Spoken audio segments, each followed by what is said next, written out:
Hello everyone, welcome back to my channel. Episode के start में हम देखते हैं कि पारिजात कह रही होती है कि ये सब मेरी गलती है। मॉन्ग कहता है इसमें तुम्हारी कोई गलती नहीं। सॉन्ग कियात की बेटी मांग कियात किसी भी हालत में स्कूल बंद करवाना चाहती है। टीचर कहती है क्या ये सच है क्या? जब मैं बाथरूम में नहा रही थी तब वहाँ टाइगर था। तो दूसरी टीचर डरकर कहती है तुम्हें हमें बताना चाहिए था। तो पाओ ने कहती है सॉरी, मैं नहीं चाहती थी कि कोई इससे डर जाए।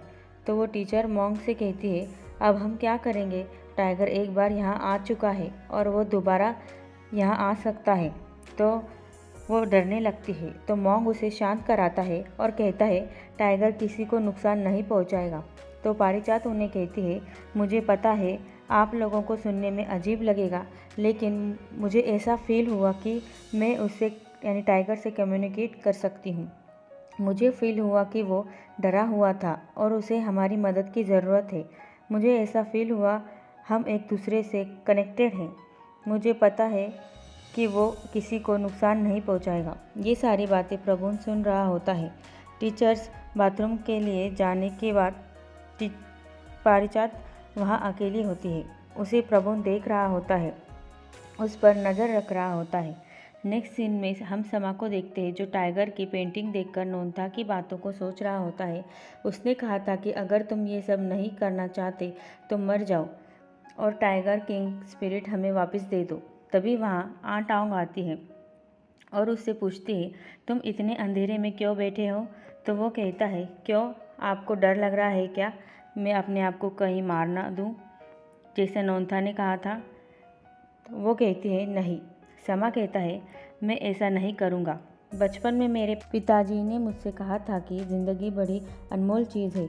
आपको पता है जब मैं पहली बार टाइगर किंग बना था तब मैंने मरने के बारे में सोचा था, क्योंकि मैं किसी को मारना नहीं चाहती था। लेकिन मैं अब मरना नहीं चाहता। मैं चाहता हूँ कि मैं जीऊँ, प्यार करूँ और सबको प्रोटेक्ट करूँ, साथ ही साथ पारिजात को भी। वो मेरी है और मैं उसे छोड़ूंगा नहीं। नेक्स्ट सीन में पारिजात अपना काम कर रही होती है। समा उसे मैसेज करता है। हम देखते हैं कि प्राबुन वहाँ कुछ दुआ कर रहा होता है। दोनों टीचर्स की अचानक से तबीयत खराब होने लगती है और वो दोनों बेहोश हो जाती है। पारिजात भी मैसेज टाइप करते करते बेहोश हो जाती है। ये सब प्राबुन ने करवाया होता है बेहोशी का धुआं छोड़ के। समा पारिजात के मैसेज का वेट कर रहा होता है। प्राबुन पारिजात को उठाकर ले जाता है। समा को कुछ अजीब सा फील हो रहा होता है। आंट आंग उसे कहती है आज ब्लड मून की नाइट नहीं है। तो वो उन्हें कहता है लेकिन मुझे ऐसा फील हो रहा है कि शिकारी किसी का शिकार करने वाला है। आंट आंग उससे कहती है लाओ ने मुझसे प्रॉमिस किया था कि कुछ भी हो लेकिन तुम्हारी सेफ्टी के लिए वो टाइगर किंग रिचुअल नहीं करेगा और उसे आराम करने को कहती है। वो दोनों टीचर्स बेहोशी से उठती है और कहती है ऐसा कैसे हो सकता है कि हम दोनों एक साथ यहाँ सो गए? और वो पारिजात को ढूंढने जाती है। उन्हें कुछ गड़बड़ लगती है। वो उसे हर जगह ढूंढती है पर वो उन्हें कहीं नहीं मिलती। उसका सामान उन्हें ज़मीन पर गिरा पड़ा मिलता है और वो कहती है कहीं कुछ उसके साथ हो ना गया हो और वो मॉन्ग को बुलाने जाते हैं। मॉन्ग को वो बताती है उसका फ़ोन भी यही है। वो कहता है कहीं वो किडनैप तो नहीं हो गई।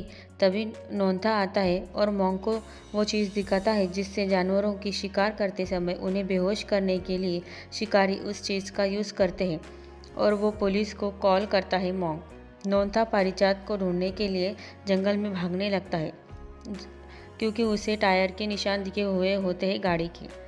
समा जब अपना फ़ोन चेक करता है तो उसे पाकर रिप्लाई नहीं दिखता। तो वो उसके फ़ोन पर कॉल करता है। तो टीचर फ़ोन उठाती है। वो पूछता है कि पारिजात कहाँ है? तो वो उन्हें बताती है कि यानी समा को बताती है कि पारिजात मिसिंग है, उसको कल रात किसी ने अगवा कर लिया। तो वो ये सुनकर चौंक जाता है और ऐसे दौड़ता है कि जैसे कोई हवा हो। आंट आंग को भी नहीं दिखता। नोंथा उस गाड़ी के टायर के निशान के पीछा करते करते माउंटेन तक पहुंच जाता है। यहाँ हम देखते हैं कि पारिजात पेड़ से बंधी होती है। समा उस अगरबत्ती को सूंघकर मॉन्ग को बताता है कि ये उसी हंटमैन का सेंट है उसने पारिजात को किडनैप किया है और वो वहाँ से गायब हो जाता है और जंगल की तरफ दौड़ने लगता है। जंगल में हम देखते हैं कि नोनता के साथ साथ कलोंग भी वहाँ होती है। वो उसे देखता है और उससे कहता है कि तुम यहाँ क्या कर रही हो। तो वो बताती है कि लीसा ने मुझे बताया था कि तुम्हें पारिजात को ढूंढने में किसी की मदद चाहिए। तो वो कहता है कि मैंने उन्हें कहा था कि तोमाका को बुलाओ।